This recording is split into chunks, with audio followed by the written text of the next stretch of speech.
وہ تمام اسباب استعمال کرنے ہیں، لیکن نظر اللہ پہ رکھنی ہے، اور اللہ کا خوف اپنے دل میں ہونا چاہیے کہ میں کہیں میرا ایمان میں سے چلا نہ جائے، میں یہ راستہ یہ اللہ کا جو راستہ ہے یہ میں سے نہ چھوٹ جائے۔ تو اللہ کہہ رہا ہے کہ ہر قدم پر اللہ کا جو بھی اللہ تمہیں نعمت دے، جسمانی نعمت دے، تمہیں روحانی نعمت دے، یا دنیا کی کوئی بھی نعمت دے، اس کو تم اس طریقے سے استعمال کرو کہ وہ تمہارا شکر بنتا چلا جائے، وہ اللہ تعالیٰ کا شکر بنتا چلا جائے۔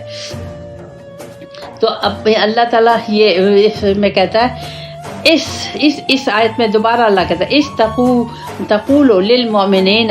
کہ اے محبوب جب آپ ان لوگوں سے کہہ رہے تھے کہ تمہارے لیے اللہ کی مدد کافی نہیں ہے، یا یہ کافی نہیں ہے کہ اللہ تمہاری مدد کے لیے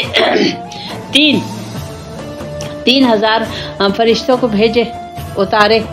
تو اللہ تو کمزور نہیں ہے، ہمارا ایمان کمزور، تو ہمیں چاہیے کہ ہمیں اللہ پہ کمزور، یہاں بیٹھیے اب اللہ تعالیٰ کہہ رہا ہے کہ دیکھو اب کہ ہر وقت تم اللہ پہ نظر رکھو، دنیاوی اسباب تم استعمال کرو گے لیکن اسباب پہ تمہاری نظر نہیں ہوگی، تمہاری